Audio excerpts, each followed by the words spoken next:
Hi guys! So, i-share lang namin ngayon ang experience namin sa pagrehistro ng sasakyan namin sa LTO. Ano-ano nga bang mga requirements? Madali lang ba ito? 1 year na din bang paso yung mga rehistro ng sasakyan nyo? Disclaimer lang guys 1 year ng paso kasi ito rehistro. Hindi namin talaga napansin, di ba? Pwede na! Nawala sa isip namin na di pala tayo nakapag-renew last year. So, check namin mamaya kung magkano magiging penalty. Yes. Tara, samahan nyo kami para magkaroon kayo ng idea.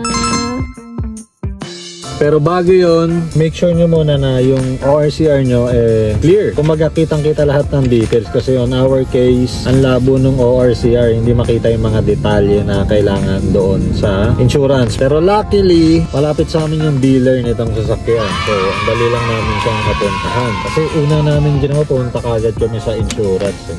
Which is mali. Dapat pala chinek muna namin yung copy kung malinaw ba or hindi. So yun, binigay sa amin. Ito, hirapan din sila hanapin. Kasi akala nila nabigyan na nila ako ng original copy. Sabi ko wala pa. Kaya naghanap pa sila. Tapos may tinawagan pa yung kausap ko na mas mataas sa kanya. Pero ano lang naman to, sales invoice. Yun lang naman siya. Tapos yun, kapag nakawan nyo na yun, pumunta na kayo sa M. Luwilier.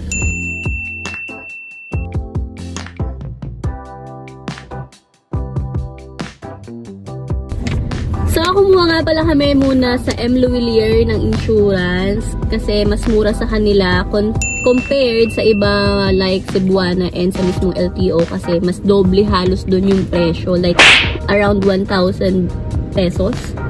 Pero kung may pera naman kayo, gusto nyo ng convenience, one-stop shop, pwede mo kayo dumiretso na sa LTO. Pero yun nga lang, mas mahal yata. I'm not sure, pero alam ko mas mahal siya. So guys, tapos na tayo ngayon sa M. Luwilier. Papunta na tayo ngayon sa LTO para sa emission testing. Next step. So, time is 3:40 PM. Sana may maabutan pa kami. Kasi naisingit lang itong ganap na to. Wala talaga sa plano. Since may oras pa naman, try lang baka umabot. So, later na lang i-update ko kayo. Actually, yung LTO pala malapit lang pala sa amin to. Parang mga 10 minutes drive lang or 5 minutes. Conforme kung walang traffic dito sa stoplight. Yun. So, mamaya na lang.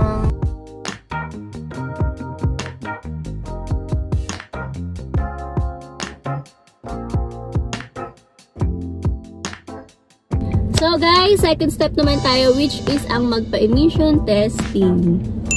Ang purpose nito, itong emission testing, syempre to measure the pollution ng sasakyan, no? So required ito. Lahat na magpaparehistro ng sasakyan, kailangan dumaan ng emission testing para ma-ensure ang sasakyan natin ay pasok sa standard, no?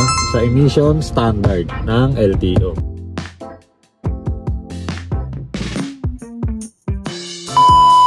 ₱600 ang emission testing.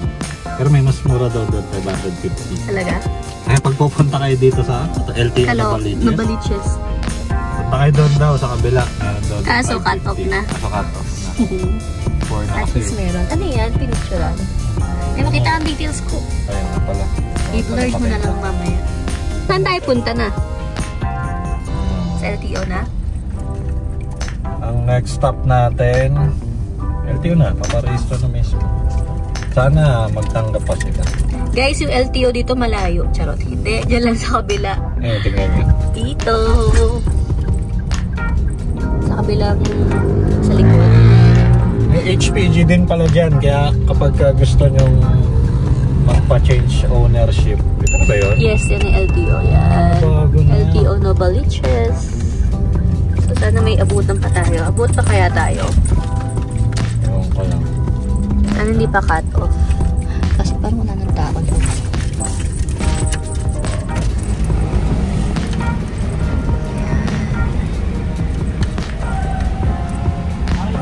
Race ko na lang. May emission at saka insurance.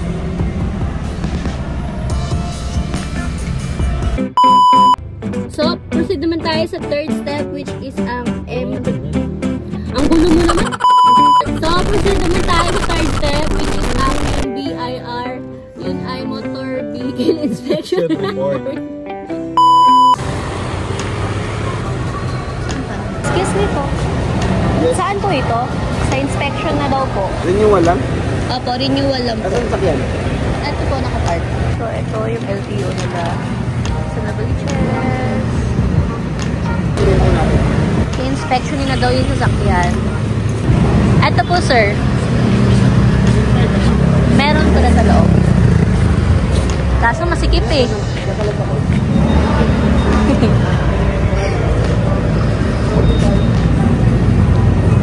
So, ang purpose naman nito is to check the car, no? Kung roadworthy pa ba to, kung safe pa ba siyang gamitin sa kalsada, kasi ang daming i-check dito. Yung ilaw, yung brakes, kahit nga yata yung pintuan, i-check din eh. Kahit yata yung mga signal lights or dito side mirror, i-check din yan. So, make sure na ipa-function lahat bago kayo pumunta sa LTO inspection area, no? So para hindi kayo ma-hassle, kasi kung may isang problema dyan, ipapaayos pa nila yan sa inyo. Okay? Ang laki ng LTO na Novaliches. Saan ba tayo pumuntang branch ng lab? Yung maliit lang, no? Sa may Troyan ba yun? Sa? Oo. Yes. Sa QC, maliit lang dun yung ano, yung LTO. Dito malaki. Yan. So, abot pa naman tayo. Okay na po. Balik mo. So, balik daw natin doon. Hindi ko alam kung saan. Dito. Excuse me po, balik ko daw po ito.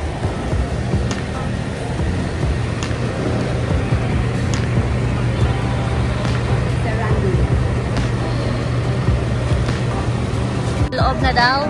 Sa loob, saan may loob doon?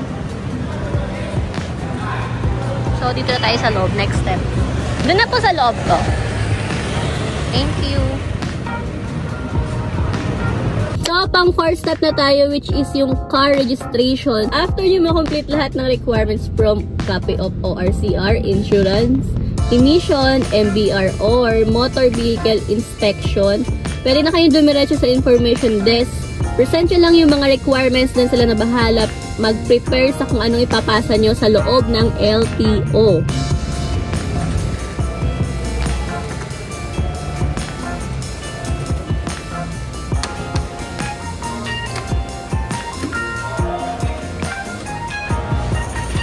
Window 13.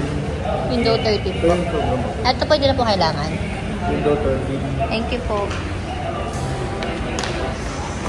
So window 13 na tayo. Diretso. So, fifth and last step. So, ayun na nga. After nyo magpasa sa loob ng LTO ng mga requirements, hintayin nyo lang tawagin kayo for payment. And that's all. Bulat. So, guys, tapos na kami. Napakabilis lang ng proseso. Siguro mga 15 minutes lang or 10 minutes. Tapos na agad. So, Tagalan lang sa withdraw. yeah, natagalan lang sa withdraw kasi wala silang card or GCash payment. Only cash lang. I-summarize lang natin kung ano ang mga requirements, magkano ang nagastos, at gaano kabilis ang proseso. First requirement, clear copy of ORCR. Second, CTPL insurance from M. Luwilier worth 606 pesos. Third, emission testing worth 600 pesos. Fourth, MBIR motor vehicle inspection report. Fifth, car registration worth 4,610 pesos. Addition, since merong penalty or delinquent registration for 1 year, worth 1,150 pesos. So, ang total na nagastos namin ay 6,966 pesos. We started at 2:15 p.m., finished at 4:38 p.m. Total duration, 2 hours and 23 minutes.